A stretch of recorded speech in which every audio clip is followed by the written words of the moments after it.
All right. Good morning, everybody. And it is my honor to kick off this week and to welcome you all and to offer a big, wholehearted, happy National Apprenticeship Week to you all. Thank you so much for dialing into this webinar this morning. I'm so pleased to be kicking off this week's celebration on the topic of funding the future, in which we're really excited to demonstrate how the Apprenticeship Innovation Funding is helping apprenticeship programs to sustain and scale across California. So we have an amazing panel of speakers here today to talk about their exceptional apprenticeship programs.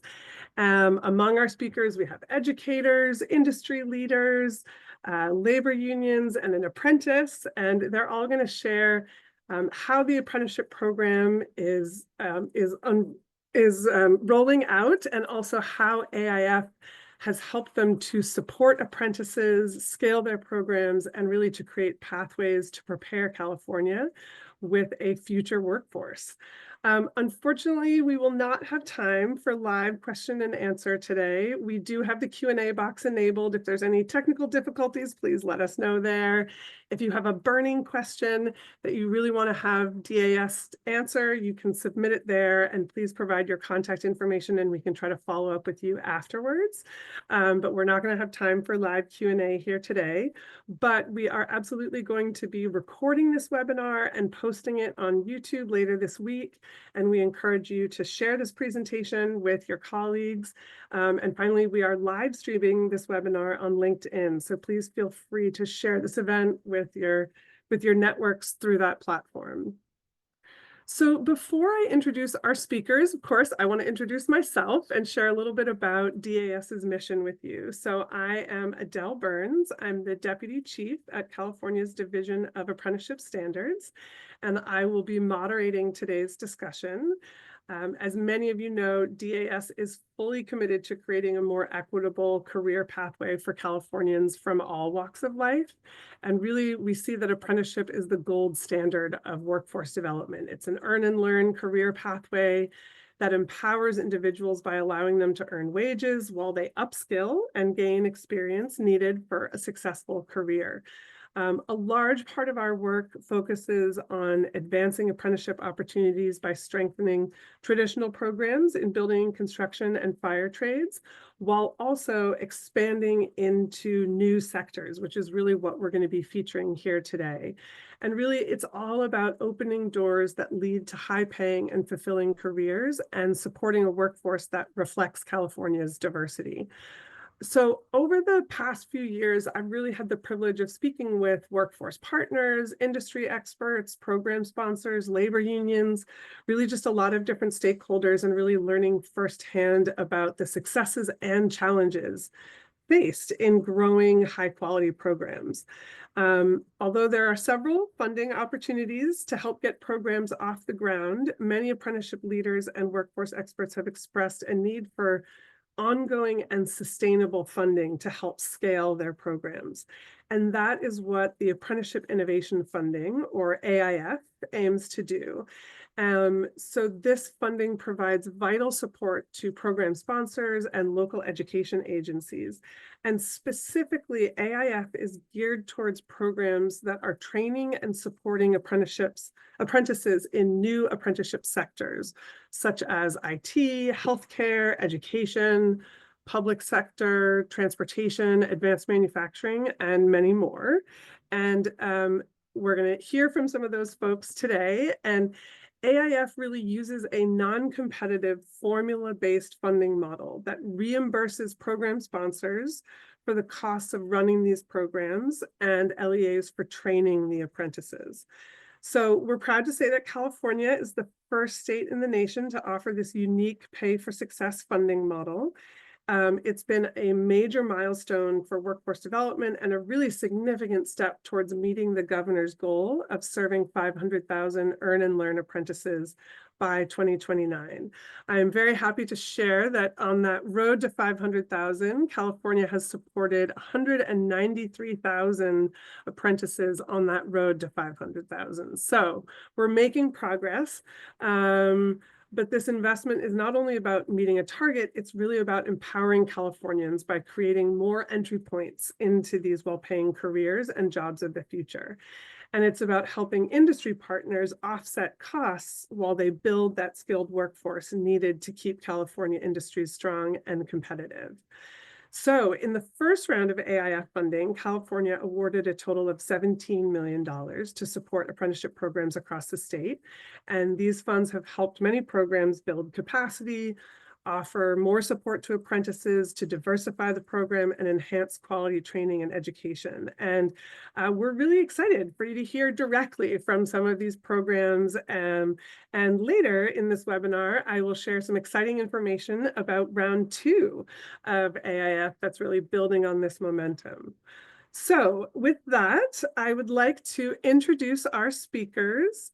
So to give you an overview of our program today, these are the different speakers we'll be hearing from. So we'll be welcoming Michael Hill, who's the Senior Director for Talent and Organizational Development at Applied Materials, along with Ruby Garcia, who's the Founder and Executive Officer for the California State Society of Opticians, Jeff Palin, who's the Dean of Workforce Innovation for Mission College, and they are collaborating with Raj Singh, who's the President and Business Agent for Amalgamated Transit Union, Local 265, and they're working together with the Santa Clara Valley Transportation Authority on an apprenticeship program. And we will also be welcoming an apprentice into our conversation today. So Giancarlo Diaraujo will be speaking as well. So we're very excited about that. And last but definitely not least is our first speaker. So our first speaker that's going to be joining me here is Ken Onyanwu.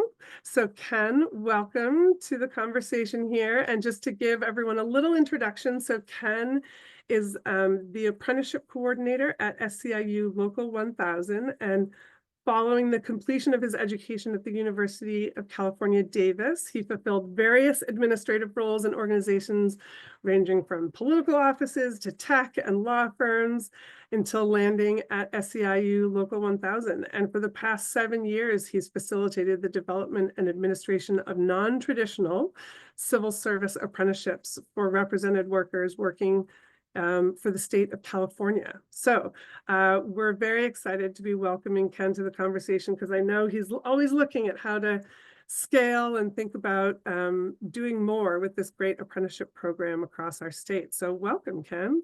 Great. Thank you for the introduction, Adele. Good morning. Good morning. So first, can you just start off by giving us an overview of the apprenticeship program that you've been running and tell us about the roles and occupations and also kind of the setup of the program?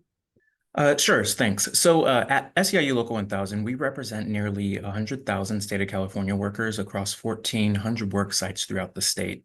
As it pertains to apprenticeship, we currently have 9 programs which train 13 distinct occupations across 5 industry sectors.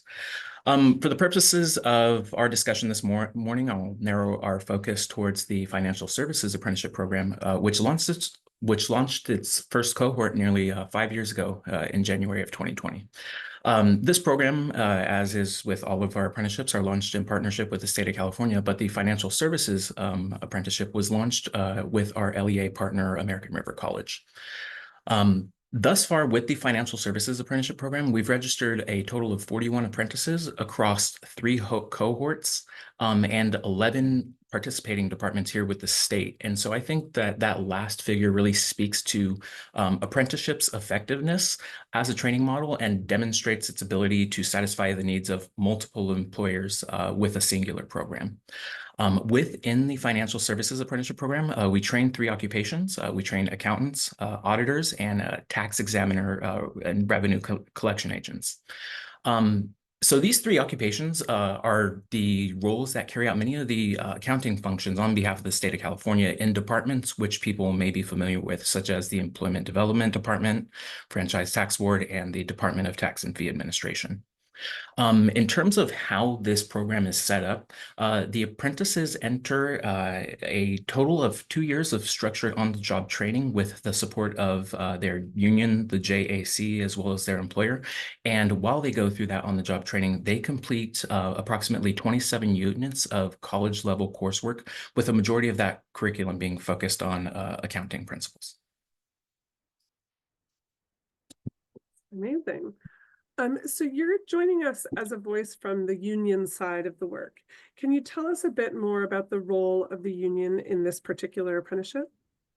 Sure. As it pertains to this apprenticeship, and I think our programs, broadly speaking, we are proud to share that we're really intricately involved with all aspects of the apprenticeship. So from their inception as an idea up to their administration here today. And that's not to say that we do these efforts alone. We have a great unit internally at Local 1000 that we work with, along with fantastic partners at the state and the community colleges. In terms of our role as a union within the context of these programs, I see there being two main large components that go into our work, which are administration and advocacy. So administratively, we do participate in all phases of the apprenticeship, from supporting, the original program design, helping select curriculum, designing the on-the-job training, facilitating program registration with the Division of Apprenticeship Standards, as well as the Department of Labor when applicable. We engage in recruitment and advertisement of these opportunities. We participate in the applicant selection. On the unfortunate occasion that discipline or cancellation arises, we participate in those processes, as well as helping support program completion. I think the part that we are most passionate about and we find most fun is the advocacy part. And I think in a broad sense, we at Local 1000 act as liaisons between the apprentices and the Joint Apprenticeship Committee, both as a body as well as the individual stakeholders that support the program. So our role as a union, I think, a lot of what we do is facilitate the resolution of issues when challenges or conflicts arise with, an apprentice's participation in the program. So sometimes scheduling issues come up, or there may be some sort of practical constraint in terms of, their ability to meet, the expectations of whatever the role is. And so when those issues arise, we work with the apprentices to develop, solutions where there might not be any clear mechanism for a resolution. And so in those situations, we help develop individualized solutions for the apprentices on case-by-case basis to support them in whatever issue they're facing. And so, I think that as it pertains to, the apprentices in our programs, we definitely provide them with agency and voice, which likely wouldn't be had otherwise.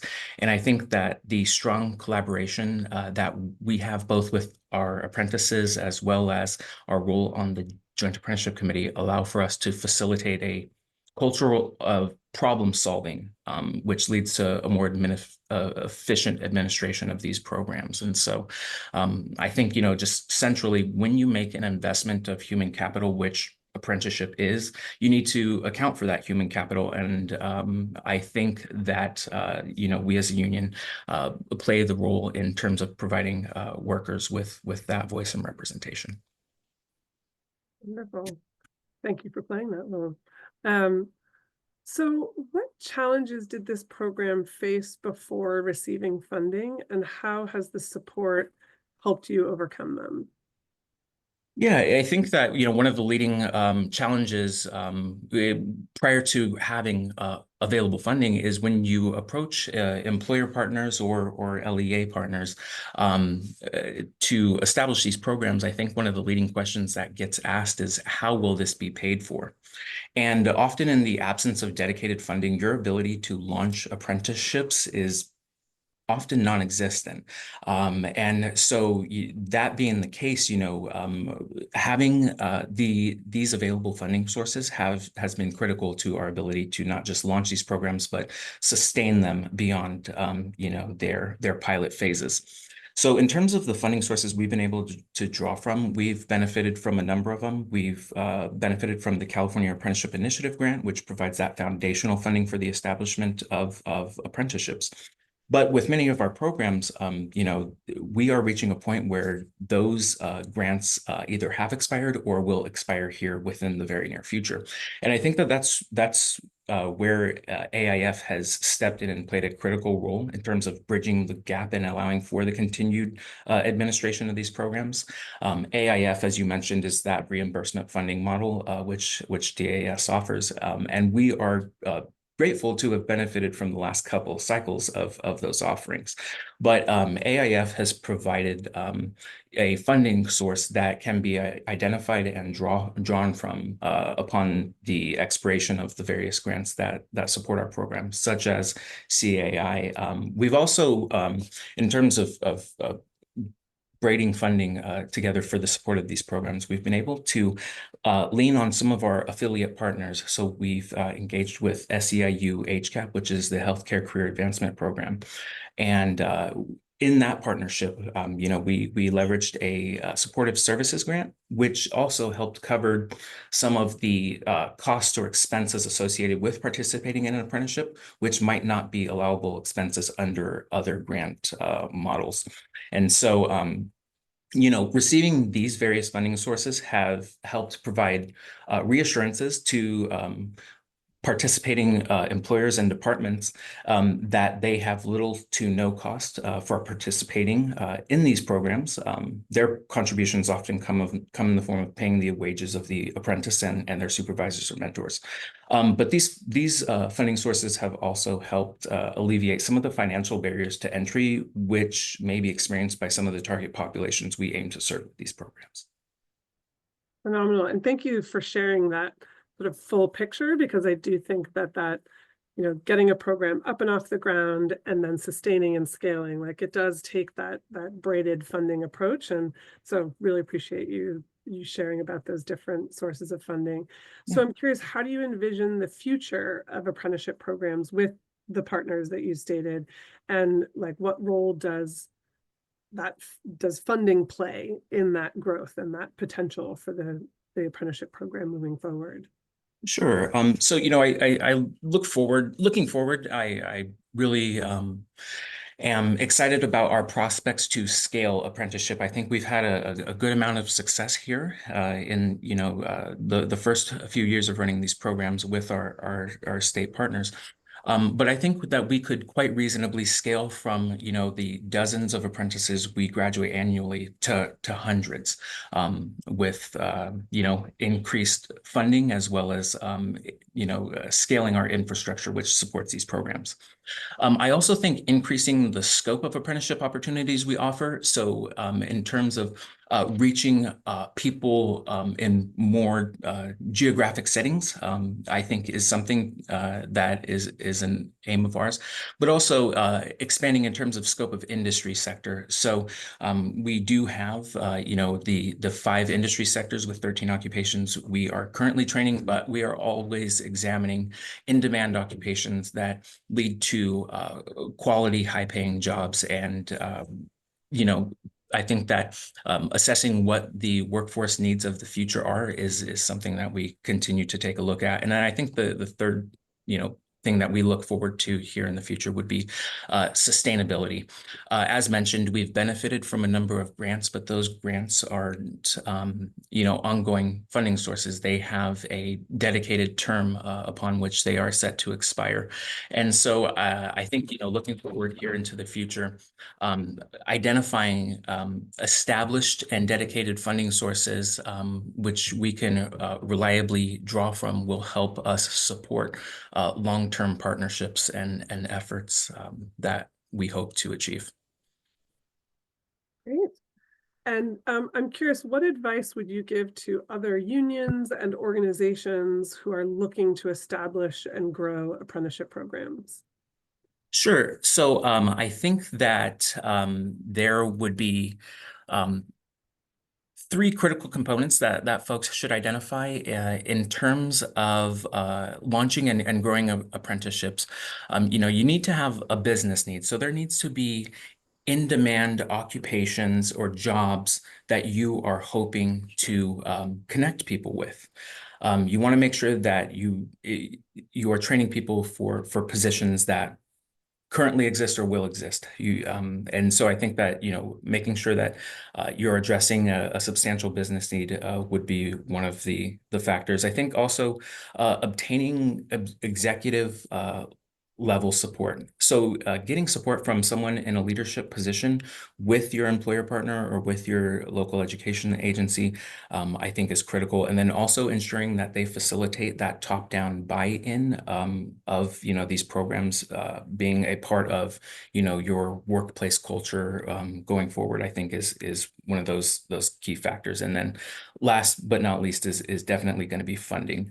I think that while these ideas might have a lot of potential and be well-intentioned, in the absence of funding, it is tremendously hard to get these programs off the ground and then sustain them beyond their initial pilot phases. Amazing. Well, thank you so much for all that you're doing to champion this model within California employment, state of California employment. And I massively appreciate all the advocacy that you do on behalf of the workers of California. So thank you so much for your insights here and for your advice. Thank you, Adele. All right, so next we're going to switch gears over to our semiconductor industry. So full switch gears from state of California employment to Applied Materials, which is a major employer here in California. And I'm thrilled to welcome both Mike Hill and Giancarlo De Raujo.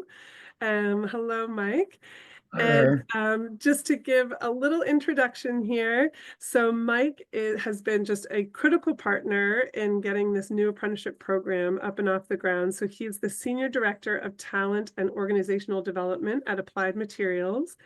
He has 30 plus years of experience in human resources and talent management, and he holds a master's in education, an MBA and a PhD in human and organizational development. So he's currently focused on workforce development and apprenticeship programs, and also teaches part-time at San Jose State University's business school. So he's consulted on with a wide variety of organizations, helping them to build leadership teams, set strategies, and solve organizational issues, including organizational design. And he's traveled extensively in Europe and Asia, and even been in Germany while building a new semiconductor factory. But we're very welcome to have him here in California now. And like I said, he's just been a phenomenal partner and evangelist for the apprenticeship model, certainly within Applied Materials, but I will also just say more broadly in the semiconductor industry, as we're really trying to build out that workforce here in the US, and certainly with California as a major hub of that. So we're really, really excited to have Mike here in this conversation. And we're also really, really excited that Giancarlo is joining us. So Giancarlo is employed by Applied Materials for a little over 2 years as an engineering technician, and runs experiments on R&D equipment for process engineers, and previously worked at Proactive Business Solutions, which was a contractor for Applied Materials. So I won't steal too much of the thunder. He's going to share a bit more about his journey into the apprenticeship, which I know he's excited about that, and also its connection to Foothill College, where he's getting college credits. So with that, I'm going to hand the microphone over to Mike, who will give a little overview of the Applied Materials Apprenticeship Program and do a Q&A with Giancarlo. So Mike, I'll hand you the mic. Thank you. I've got the mic now. All right. Thank you. Welcome, everybody. So I first learned about apprenticeship programs working with our facility in Austin, Texas, who was interested in setting up a USDOL registered program. And so I got to know a little bit about what an apprenticeship program is. Now, to understand in our industry, semiconductors, it's not a common concept. In fact, when I talk about it, people say, what is that exactly? Or they also have some idea of maybe a previous experience of what it's all about. So it's taken a while to educate people what it actually is. So gained a little bit of experience there with a local community college, Boston Community College, and Workforce Solutions and one of our intermediaries called Nika. But then as that was going on, I was approached by Foothill Community College and the Semi Foundation, which is an industry association we have, uh, indicating that they had a CHI grant, an implementation CHI grant that they were willing to work with us. So that's how I really got to know what this was all about in terms of how it would work in California. And as I learned more about it, I realized that it was going to fit a need that my senior engineering managers had indicated to me, where we had two jobs at our R&D facility in Sunnyvale where it was really hard to find these people. We call them process technicians and hardware technicians. And as I was asked to try to find a way to expand the work, just to find more people that would be qualified to do that with STEM aptitudes, for example. But then as I learned more about it, I found out, well, you can get credentials for the apprentices, college credits, potential funding streams. And the real hook for me was the retention. Research says that the retention is much better. I'm sure it's because of the engagement that we and the effort and time we spend with our apprentices. So that was that kind of sealed the deal to go in that direction. And then one of the interesting things for me, though, personally, was I've gotten to meet so many different people from different companies, community colleges, workforce agencies, got to friends at DAS and DOL, and all kinds of people. Our intermediaries, our Semi Foundation, and our NICA support group. So I've got a lot of people that I know now, and right now our partnership has 5 companies involved. We're one of them. We have 3 community colleges that are collaborating together, and we have 2 workforce agencies locally in the Santa Clara area. So it's a phenomenal thing, and I think we're going to grow that over time.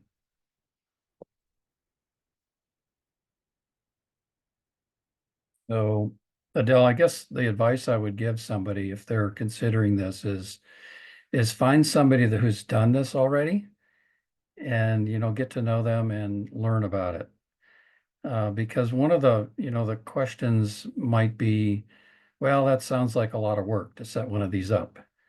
And how much administrative work is there? And, is it really worth it?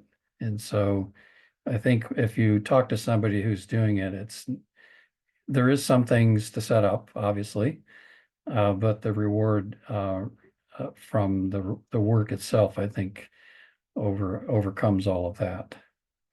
And the challenges that I find is that it takes some effort to educate your sponsors, your executive sponsors.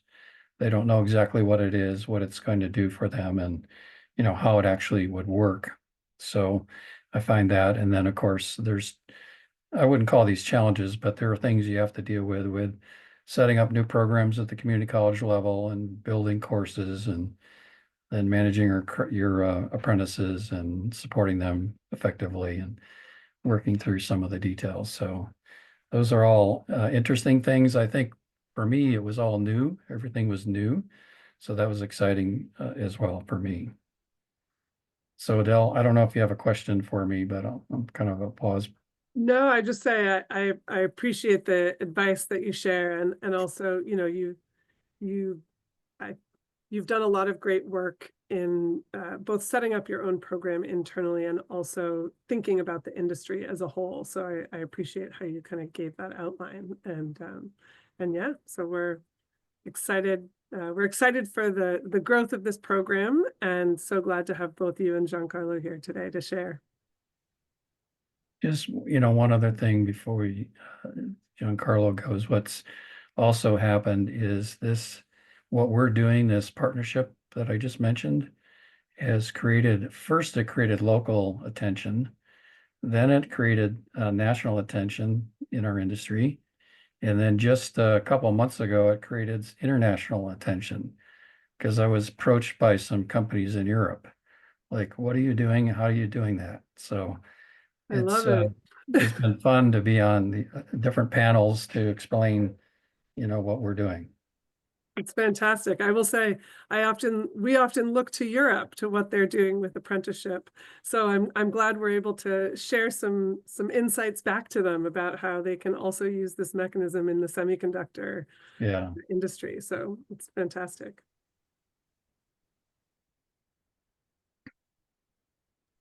Okay, so do we want to talk to Giancarlo? Yes, please, you can kick off with the first question for Giancarlo. So unfortunately, I don't have that question in front of me. Oh, it's okay. All right, Yeah. I got you, Mike. Okay. So Giancarlo, tell us, how did you learn about this apprenticeship opportunity? I I learned about it from my manager. I had just recently gotten hired on, and he thought I would be a good fit for the apprenticeship. So I was just very fortunate with the timing of everything. Nice. And what made you want to join the program? At the time, I had begun running processes for Applied, but I didn't really understand what those processes were doing. So the program really made me see that like my curiosity was piqued and I wanted to keep going forward and see what it's all about. Nice. And how has the apprenticeship program expanded your understanding of the work that you're doing, but also the semiconductor industry, kind of beyond your previous role? Yeah, before I was with AMAT, I was a contractor, and the work I did there wasn't uh, as big a scope. It was just kind of transferring the wafers, cleaning the containers, delivering those. And then when I got into the apprenticeship, it showed me how and why we run these processes. And it's exciting to think that if I keep moving forward with it, I could be creating those processes. Nice. And what advice would you give to somebody considering an apprenticeship, especially someone, looking to broaden their expertise? If someone's considering a program, any apprenticeship, I'd just say to act on it. I've had friends, I've had family join other trade apprenticeships, and every single person has had positive experiences. And I've had friends and family that are 18, like 40s. It's never too late. And it's a proven solid ground to build a successful career off of. Nice. I'm curious, what are some challenges that you faced? And like, how were those challenges addressed through some level of support from the program? For me, it was just being back in school. It's been a while since I've been there, so getting used to that again was a challenge. The partnership with Foothill gave us access to their online portal, and they already have like a established like network there. So if I needed to contact anybody, it was really quick to do so, and all the work was organized there. So it was very useful. Nice. And has the apprenticeship program sparked any new career goals? How has it sort of changed your pathway? Yeah, there's still more that I could learn as a process technician, but one thing that they show you pretty early on is the different paths that you could go down, like being a process engineer or like an engineering technician. So like process engineer, creating those sequences for the tools, and engineering technician, maintaining, troubleshooting, and repairing those tools. So it's exciting to be a part of. Nice.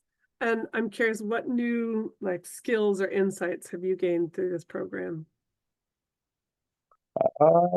It's a organization and like time management, and also just, completing your tasks and always trying to be professional with it.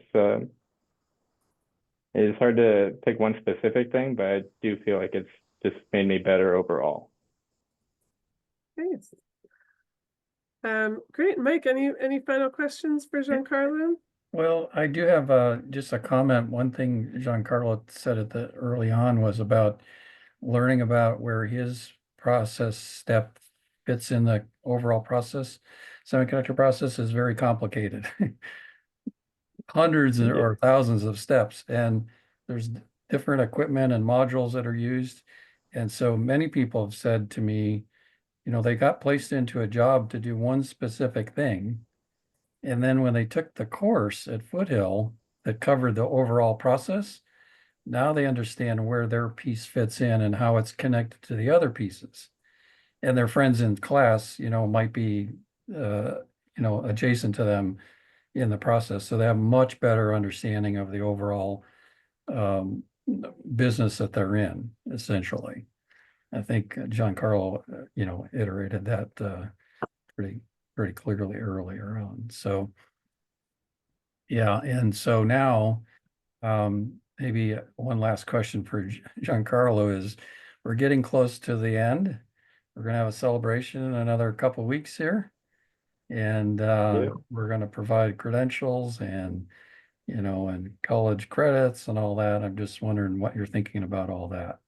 By the way, we're going to have quite a few people there. No, excited. You know, the program ended a little while ago, so to actually have that closure of it all with the ceremony is going to be nice, and to actually have that credential to be able to put on my resume for whatever might come is great. And thanks for the opportunity. Very good. You're quite welcome. Yes, we're very excited about that upcoming graduation. Mike, anything else you wanted to share about that upcoming graduation?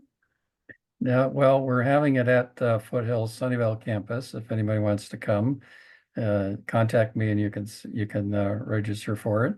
But we're going to have quite a few people representing all, the government and local industry and you name it. So it's going to be a fun event, and really we're focused on our apprentices, recognizing not only the effort they put in, but the accomplishment that's been created here. So Amazing. Well, we look forward to celebrating with you, and just want a lot of gratitude to the whole team there. That, as you spoke to, Mike, there's putting those initial pieces together certainly takes some of that work up front, and I feel like you're now in the phase where the program is really rolling, and it's wonderful to hear how it's going. And Giancarlo, it's a pleasure to have you join us here today, and we're excited about how this is creating a new pathway upward for you to upskill and to keep advancing in the work. So grateful that you're seizing the opportunity and sharing back with everybody today. So thank you both. Yeah, thank you guys. you're welcome. All right. You. All right, we are going to switch gears once again to an entirely different industry, which is the healthcare industry. So we are very happy to be welcoming Ruby Garcia, who is the founder and executive officer of the California State Society for Opticians. And since 2015, Ruby has worked with a dynamic CISO team, that's what we call it, CISO for short, of 5 opticians and 2 optometrists to really increase diversity in the workforce of opticians and optometric assistants. And the rewards to connect talented apprentices with industry employers sparks a need to expand throughout California. So it's been really amazing to see how the employers are really positively involved by hiring and expanding practices to provide good patient care. And we're really excited to hear a whole lot more about your program. So welcome, Ruby. Thank you. Welcome. So to start off, can you give us an overview of the apprenticeship program that you're running and tell us about the role and occupation and who are the employers in the mix that are connected to the program? So just give us that overview to start us off. Sure. The California State Society for Opticians is an apprenticeship program for opticians, and we work with optometrists and ophthalmologists filling prescriptions. We do also a system pre-testing the patient before they go in for an exam. And many opticians will grow their careers to own their own optical shops. Our program is all online. And we do meet with our apprentices through Zoom meetings, which are very helpful. And then for those who are just entering for the first time, we have in-person labs, and that's where we call our traveling labs. The beauty of this and why they really enjoy this program, because they will be rewarded with 9 units of college credit from Chabot College. And although in California, apprenticeship hours are not required, they will earn the 1,000 apprenticeship hours that they could, which we are working on, possibly transfer to other states. We've had a great success with them. And we started off with 42 apprentices already graduating. We had an online graduation, was very excited. And with the DAS database, between that database and our database, we get an average of 2 apprentices who are interested in the program. So we're slowly increasing and having a great time with that. Amazing. And I also know CISO has taken part in an initiative to get more individuals with disabilities into the optical industry. Can you tell us a bit more about this work? What are some of the challenges and successes that you've experienced in that work?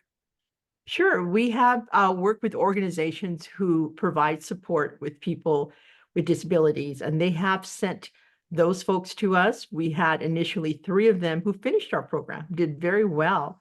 And we have to expose employers to people who are in wheelchairs.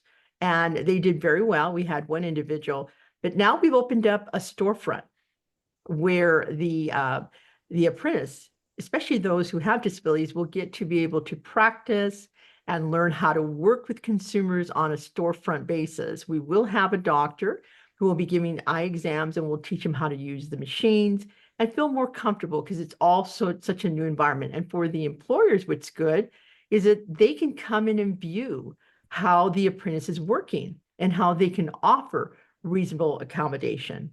So we're working on it, and it's becoming a fun success.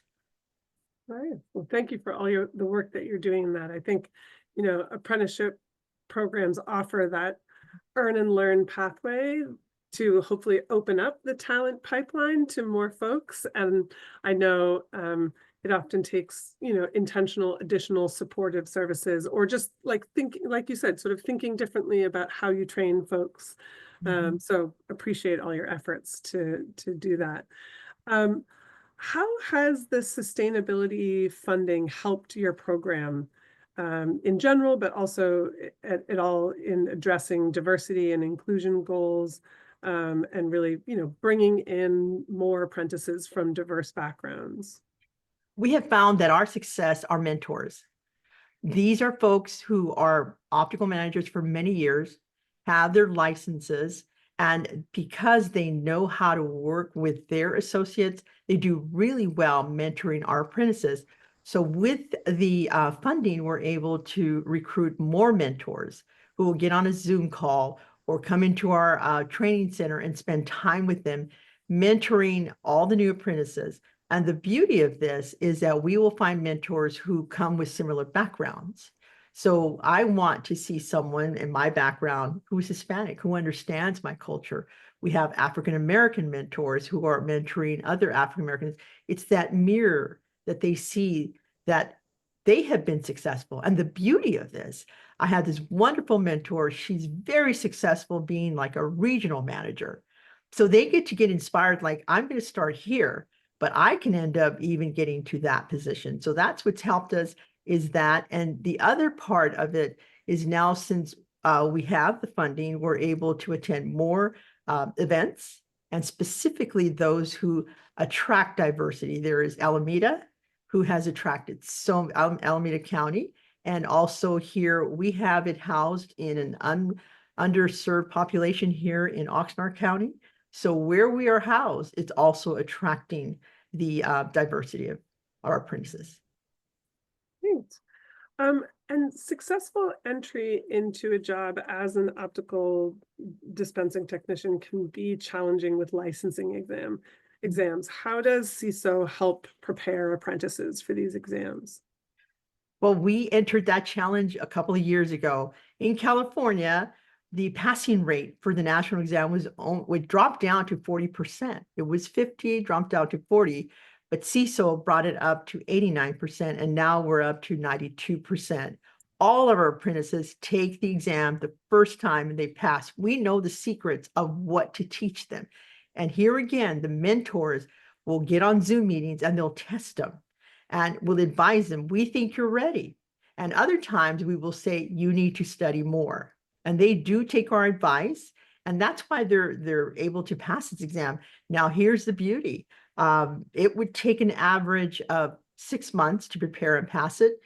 Our apprentices are taking an average of 2 to 4 months to prepare and pass the exam. And they get licensed that quickly. And the celebration is when they get licensed, they get a pay increase by an additional $5 an hour, which is a really good pay increase. That's amazing. I mean, that is such a testament to the value of the like work-based learning, right? Like when you can be learning while you're applying those learnings in the workplace, it like brings them alive and cements them in such a different way. So that's phenomenal. Congratulations on that. Thank you. I know you've also taken a really active role in addressing the lack of diversity in the optical industry. Is there any, you've talked a little bit about this, but is there anything else you would add to how you've been thinking about that? I think that the storefront is really attracting, and going to the specific recruiting events is attracting that diversity. But the key thing for us is to hire people who can mirror that diversity and to show the other apprentices, look at who is working for CISO and look at how far you can go. We're now wanting to attract them to start thinking about opening up their own shops as well. We have, and in our industry, we have a huge lack of African Americans, Hispanics, and Middle Eastern, and we have really attracted them. Thanks, and I praise Alameda County for providing that. They brought so many people from those diversity groups, and we're very excited. And I'll tell you the people that we work with. I did not mention we work with Costco, Lens Crafters, Target Optical, America's Best, Stanton Optical, Walmart, and Sam's Club, and quite a few ophthalmologists and optometry practices. Those industry are hiring the diversity. We have made it a very strong point to them. Look at where we're lacking. And not only do we want them to be opticians, but we want them one day to be optometrists and ophthalmologists, and they are aware of it. So we love the support we're getting from the schools of optometry because they see it as well.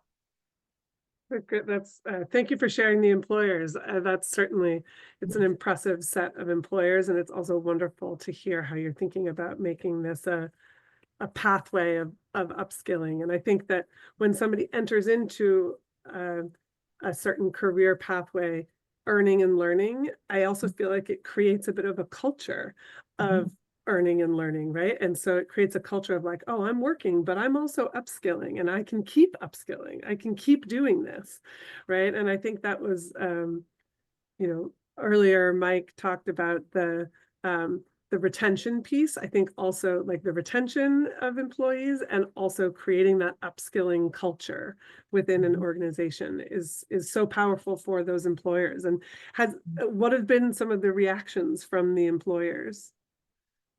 They're impressed. And you mean 2 months, 4 months to pass this exam? They struggle. They'll have their employees work for them for 2 years, 5 years, and they can't pass that exam.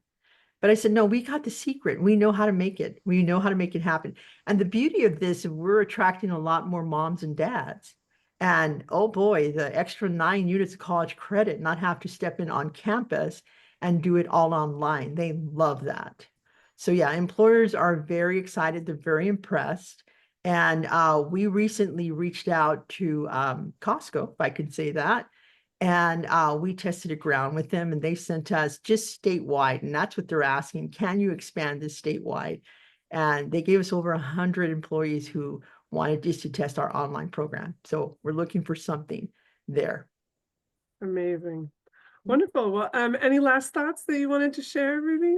I just want to thank you, Adele. I mean, when I first was introduced, I wasn't sure. I knew our program was good, and I knew I already had an online program going, but you've been an inspiration. I thank you so much for encouraging this. And the employers, oh my goodness, they are so grateful that this has come about. Thank you. Amazing.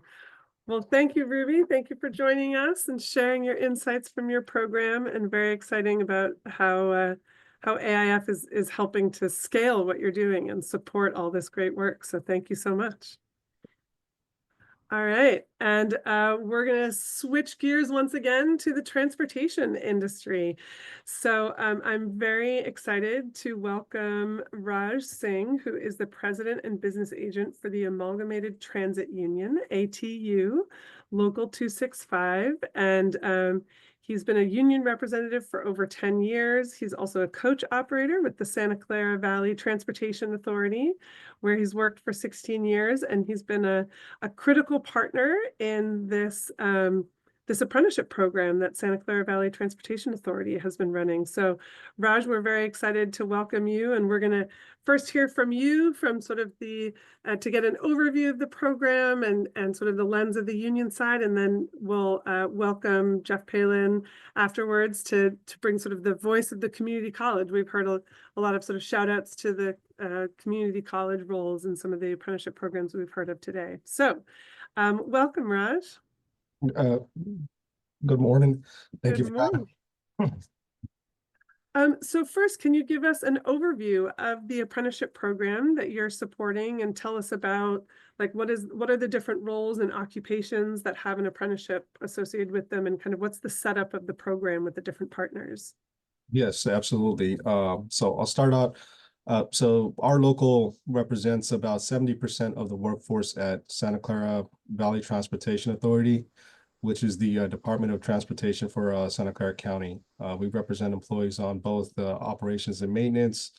And on both sides, we've been, essentially running apprenticeships for a little over a decade, on and off, based on need.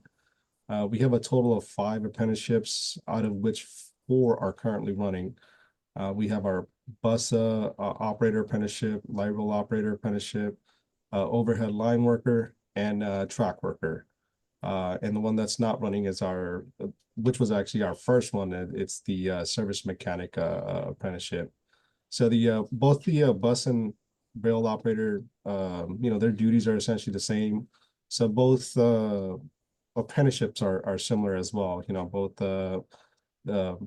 they will operate a vehicle that provides an essential service to the community. And like I said, because of that, the apprenticeships are very similar. We'll have new hires come in, and they'll enroll in an 18-month program through our partners at Mission College, where again, they will earn, just like with some of these other programs, they'll earn college credits as well. And during which they'll go through classroom training, and then they will eventually move on to operating in the field. After completing the training, we'll have them paired up with a senior operator who is, mutually selected as a mentor by both all the parties involved. And, that mentor eventually becomes a support system after they've gone through the initial training.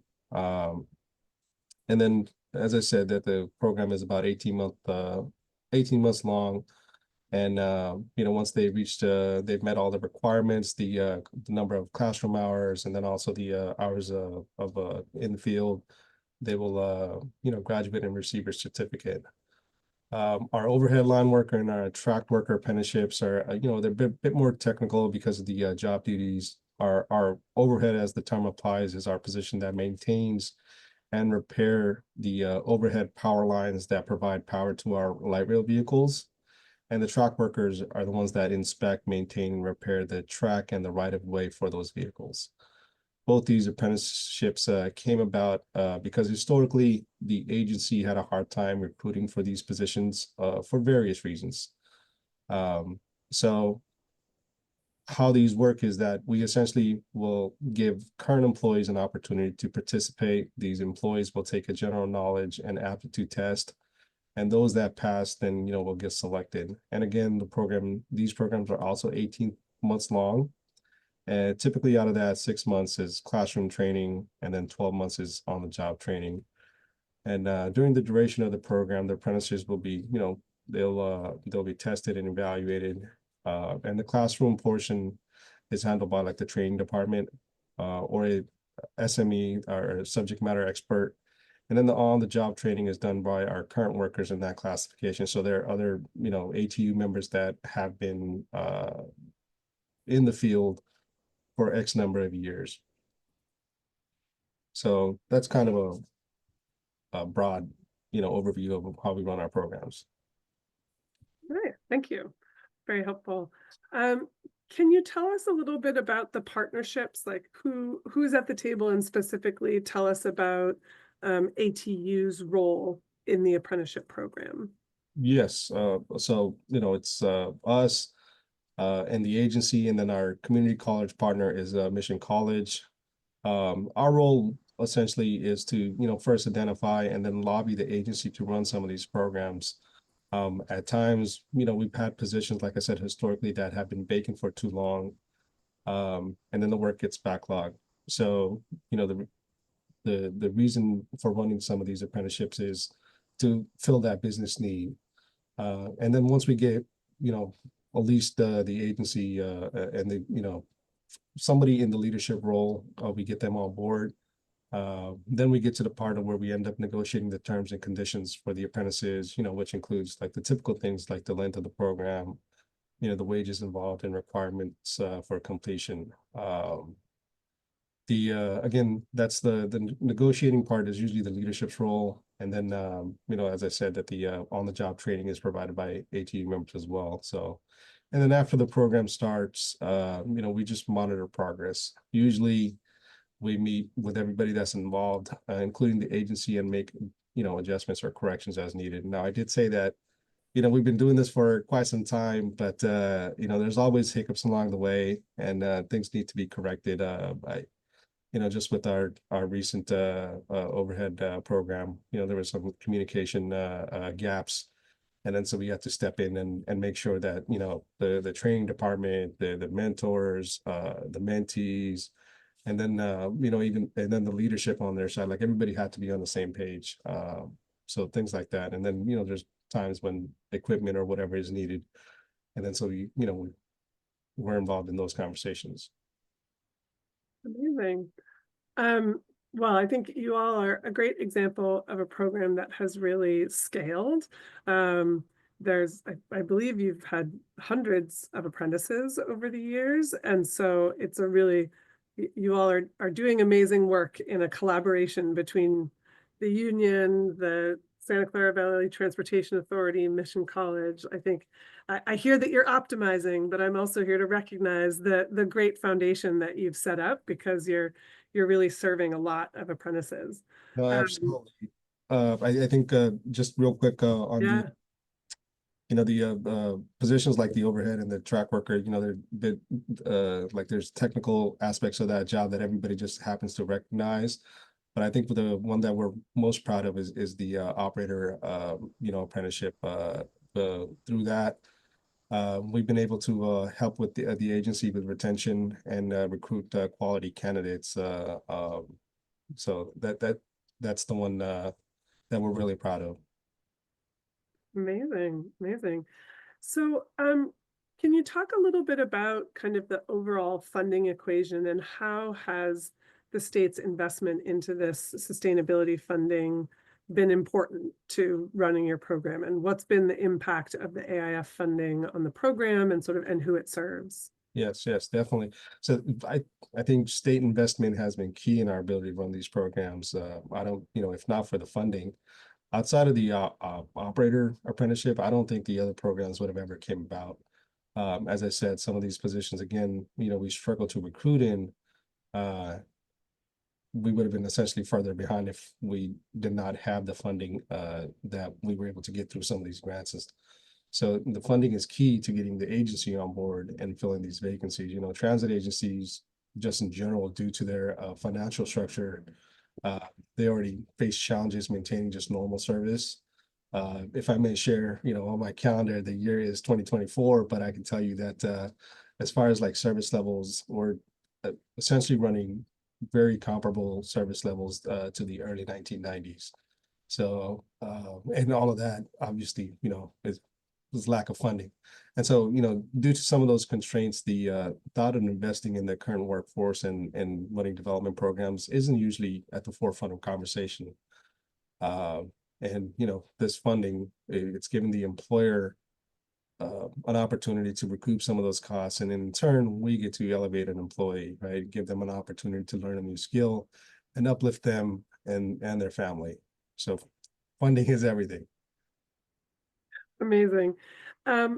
And I'm curious, how does ATU promote the apprenticeship opportunities to their membership, to the community? And how do you expand your reach to, broader and diverse populations? Yeah. So from the very first day at new hire orientation, we'll go over all the different positions that are represented by us and how our line of progression and everything works. And part of the presentation, we'll go over a broad overview of our apprenticeships that we have done or might be working on. And once we get close to start a program, we'll start promoting and recruiting participants via our union meetings, social media, and then visiting the work sites. Like the first level of recruitment is typically handled all on the union side. Once we have applicants, then we'll get together with the agency and kind of vet some of the employees that end up applying. And then community outreach is something that we're working on. We want to engage in partnerships with local organizations, schools, and community centers, promoting careers in transit to unrepresented groups. Essentially, we've done several presentations at various groups already. One was Metro Ed to their students, and then we've been attending local job fairs as well. A focus of I'll share, one of our main focuses right now is to recruit more women into the workplace. For whatever odd reason, for the 16 years I've been here, that's something that the agency has struggled heavily with. We had been, our previous president was involved with, discussions with our board chair at the time, Cindy Chavez. And, through the discussions, we came up with the idea of putting a committee together to tackle some of the challenges that the women face in our industry. And, the members of that committee are now having discussions on what needs to change in order to make this an appealing and retainable career. Great.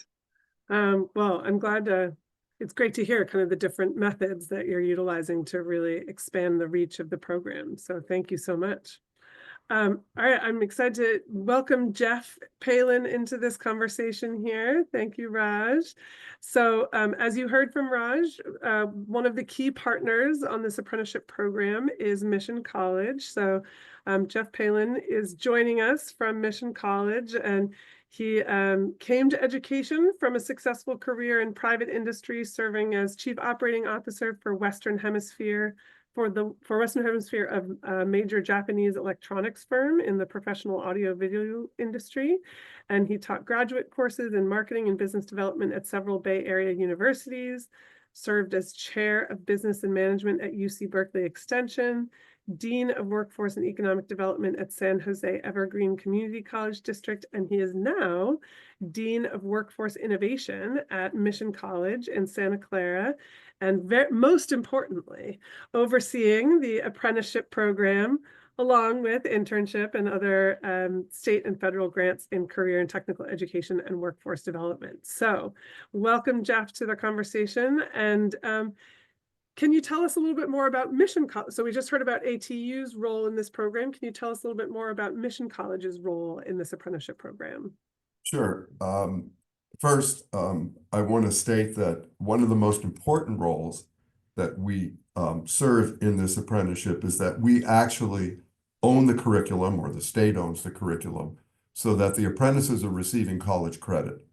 And I can't underscore how important that is in the overall success. Some of the things that Raj was talking about from the union perspective and representing the agency perspective quite well, in terms of building a sustainable workforce. So part of our role is that we present a college credit certificate, coach bus operator, track, maintenance, service maintenance, overhead line, light rail operator. These are 4-credit college certificate programs. And the apprentices that are recruited, for example, into the coach bus operator program, which is we euphemistically call it the entry-level program. It's the big one of the 5 that we have right now.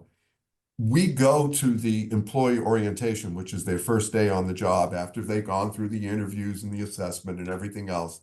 And they show up in the union, in the agency, the mentors are there, welcoming them, telling them what to expect and so forth. And so is Mission College.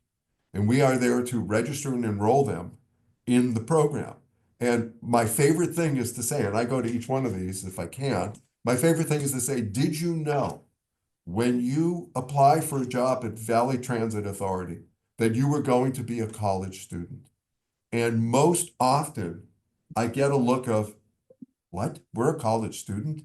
And that, when you talk about workforce development, when you talk about promoting diversity, when you talk about helping people who otherwise aren't in a position to live a sustainable life here in Silicon Valley, which is not exactly easy to do. But when you say that to folks, they are, I've seen the look on their face. I know Raj has been there. He's seen the look on their face as well.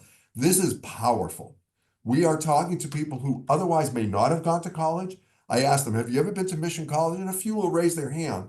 And maybe they took a course, maybe they even completed the course, but now they have a pathway, not only to earn the certificate in transportation, but as a college student, they benefit from all of the wonderful services that we provide, whether it's healthcare, whether it's financial aid, whether it's free childcare, whether it's basic needs fulfillment. So as a college student, they really have a step up now from where they were to where they're going to go. Phenomenal. So, I mean, I think you've already started talking about it a bit, but, how do you feel like the involvement of Mission College impacts the apprentices? Maybe you can sort of build more on that.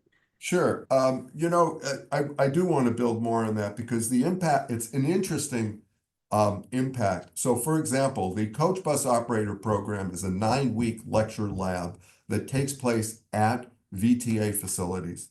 At the end of the 9 weeks, where they've completed the first 4, gotta count, 5 courses in the sequence, they come to Mission College for a day.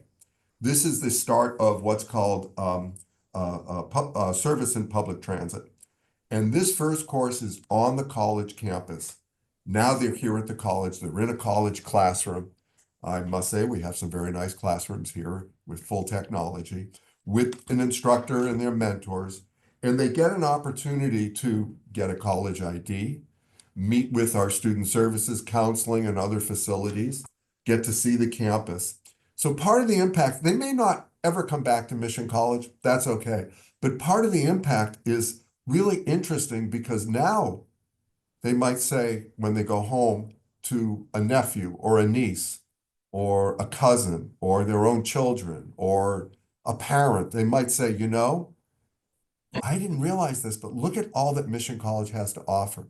You were talking about X. Why don't you talk to these folks at Mission College? They might be able to help you.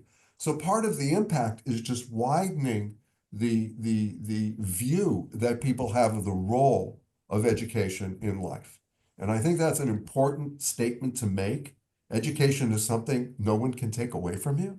And education is something that's a really important step in terms of your overall ability to move ahead, wherever you want to go. But with that education, whatever it might be, we know, and we can argue about it all the time, but I think everyone knows that education is something that really helps people. Amazing. And to our overall theme here of funding the future, do either of you want to speak a little bit, Raj, you spoke a little bit to the sort of the impact of the funding, but maybe just a little bit on what are the different, so of course, we know that you're a recipient of the Apprenticeship Innovation Funding, but anything else you can share about kind of the braided funding approach that's allowed this program to get launched, to thrive, to scale? So if either of you wanted to chime in on that funding equation for this particular program. I'd be happy to answer that. I was gonna Oversee- pass that to you, Jeff. Yeah, that's all Perfect. me, right? I oversee the management of the grants that support this program. So as a really good example, and I happen to be working on that report right now to the state, Adele, you and I talked about it a little earlier. The state of California allows the college to claim either apportionment through full-time equivalent student, which is head count. And there's a complex formula around that that includes completion and student success and serving underserved populations. But also there's another way that we can claim apportionment, which is a fancy word for funding. And that's through counting the hours that the apprentice is actually in the program. It's called Related Supplemental Instruction, or RSI, and it is a very lucrative fund. We are able to use that fund through an MOU with the agency in which we help them defray the costs of running the program at their facilities and at their yards. So we have an agreement with Valley Transit Authority where we actually send them a check once a year. And it's not a trivial check. It's quite substantial. So for example, we claim up to about 50,000 hours of related supplemental instruction, and we are able to use that funding to help VTA fund their side of the apprenticeship program. In addition to us being able to fund our own expenses and so forth. We also have a California Apprenticeship Initiative grant. It was granted in 2022 to develop the light rail operator apprenticeship program. We're now about to launch a new registered apprenticeship program called Leadership in Public Transit in partnership with ATU and VTA. We're working on the final details of that. And the California Apprenticeship Initiative grant has helped fund that. And then another thing we're able to do, and that's through another fund, Strong Workforce. We are about to launch in the fall of 2025, we will launch a pre-apprenticeship program in transportation, where this is a non-credit program being taught at the adult schools. The capstone course, or the last course in the program, will be actually taught at the bus yard, where the pre-apprentices will get some understanding over a couple of days of what it's like to be in a bus yard and what it's like to drive a bus and what it's like to work for the agency. And the purpose of the pre-apprenticeship program is to help VTA and ATU do a better job of retaining apprentices. We have about, about a 75–80% retention rate currently in coach bus operator, and we'd like to improve that. And by using the adult schools and using the pre-apprenticeship program, not only will we be able to increase retention, we're also really looking to improve diversity. Raj was talking about women in transportation. We have a very rich opportunity to work with the adult schools, work with Metro Ed. Raj mentioned Metro Ed, which is a consortium of 6 high schools in San Jose. Also working with the workforce development boards, Work to Future and NovaWorks in Santa Clara County, to broaden the reach through the pre-apprenticeship program, because that way individuals in the area, in the community, who may be in need of one kind or another, and let's face it, that means a very diverse population, can have an opportunity to determine if this is a career they want to pursue. And I just want to mention, it's an incredible career in transportation. People don't know this, but my counterpart at VTA, not only was he a bus driver, and now he's the director of training, both of his parents were bus drivers. And think about that. It's really a sustainable career. It's not easy, but then again, what job is? But more importantly, it is VTA and ATU provide an incredible support network for career advancement and career sustainability. Amazing. And I know that Santa Clara Valley Transportation Authority is, the direct recipient of the Apprenticeship Innovation Funding. So I think we've just sort of gotten a nice picture that, there's the paying for the training, there's offsetting the cost for the employer costs and the mentoring and having those supports from the union in the mix. And so I know it's a partnership to bring all these pieces together, and we know that braided funding is a part of that. So just to wrap us up, we know that today, ATU, VTA, and Mission College are hosting a graduation of nearly 80 apprentices. So tell us a little bit more about that upcoming celebration that's happening later today. Yeah, it's an annual thing.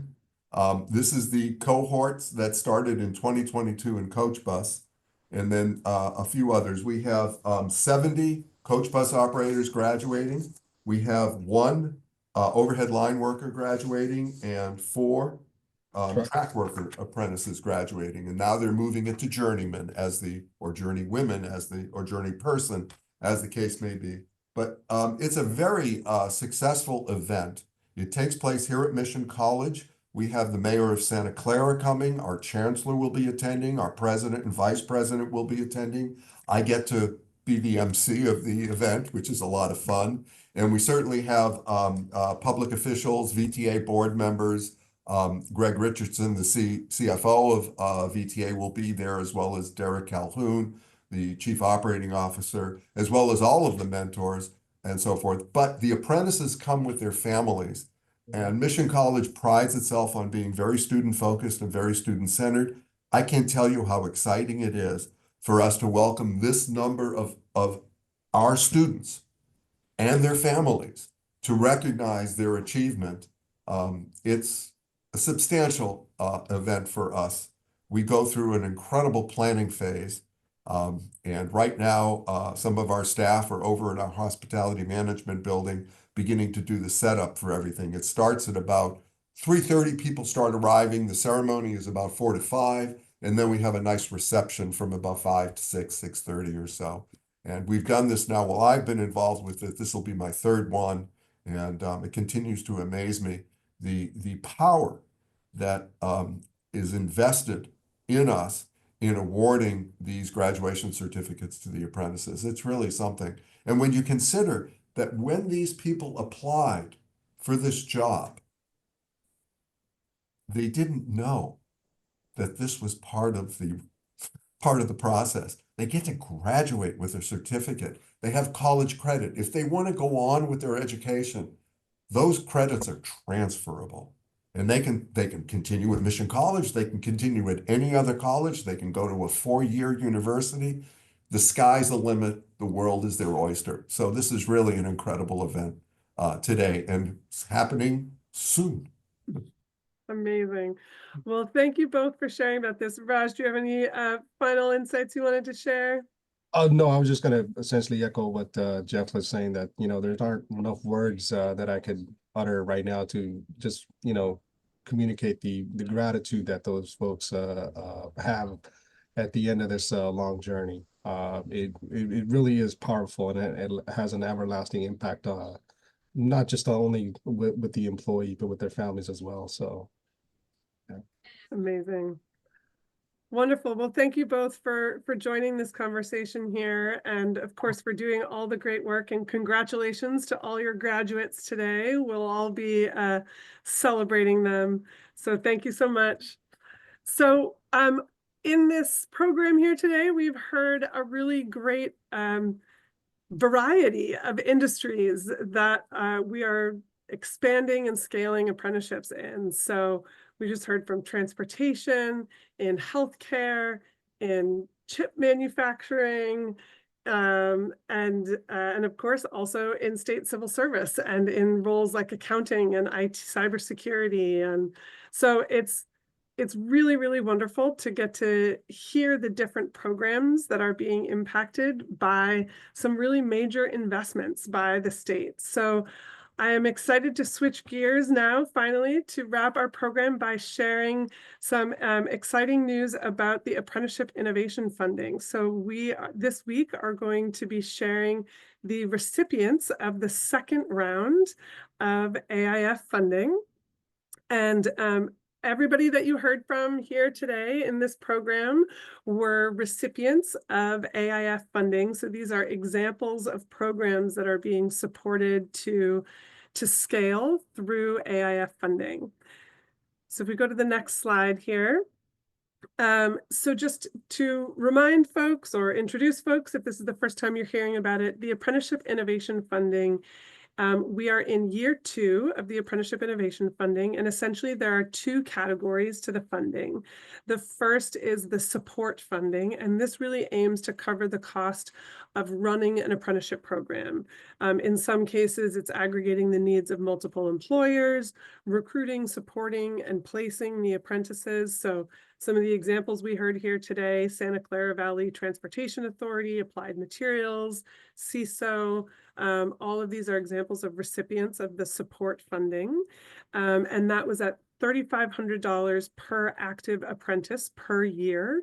And that's actually prorated to the month, along with a $1,000 per apprentice completion bonus. So those 80 apprentices that just completed, those will be that amount of funding to that entity in the coming cycle. So on the other side of the funding is the training funding. So this is really to allow for new training programs to develop in a more agile manner. And this goes specifically to the local education agencies that are supporting and training the apprentices. So this is valued last year, like in this current cycle, is at $9.98 per training hour. And that's actually benchmarked to that RSI funding rate that you heard Jeff talking about. So that's sort of an overview of the funding. And if you go to the next slide, so really this is a reimbursement model. So the idea is that we're supporting IACA programs. So this is apprenticeship programs that are associated with the Interagency Advisory Committee on Apprenticeships.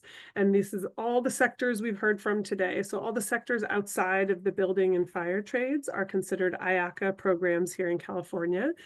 And those that have registered apprentices with DAS are eligible for this funding. And really, as we heard a lot of great examples today of programs that perhaps got a CHI grant or a California Apprenticeship Initiative grant to help get started and get things off the ground. And then this AIF funding is coming in as that really key support funding to help support and sustain the program over time and to really scale.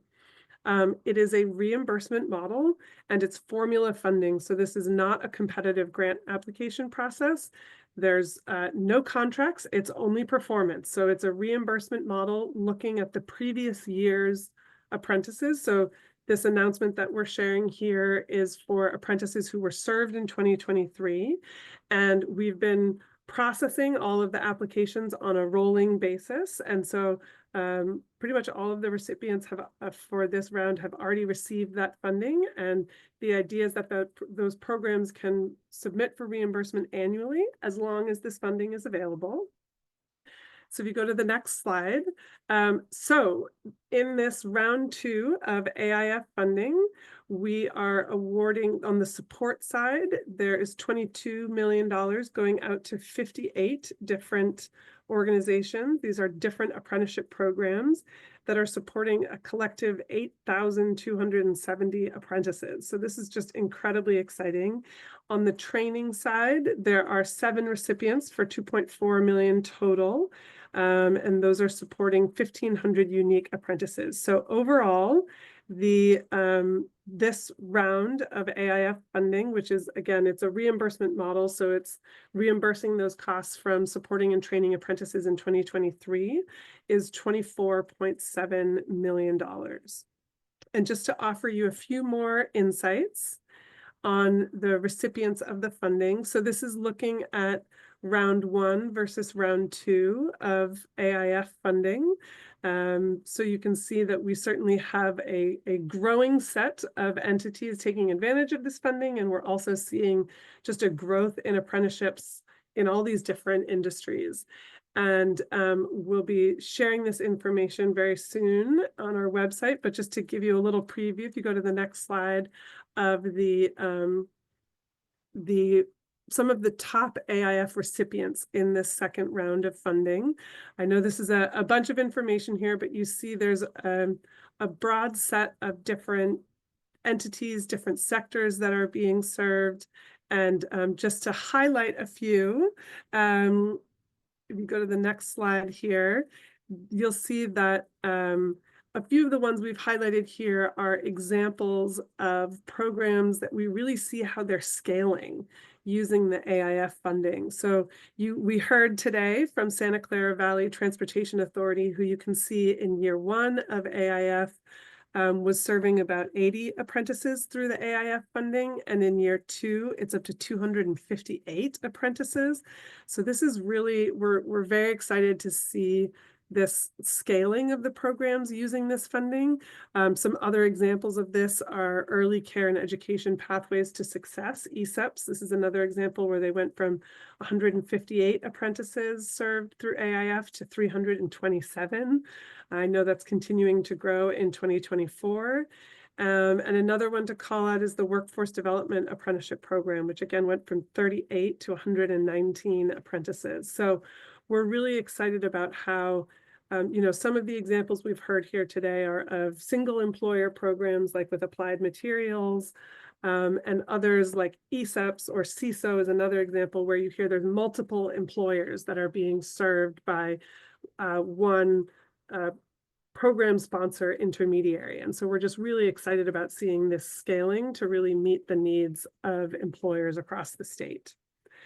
And if you go to the next slide, so this is a view of the AIF funding by sector in this current round 2 of AIF funding.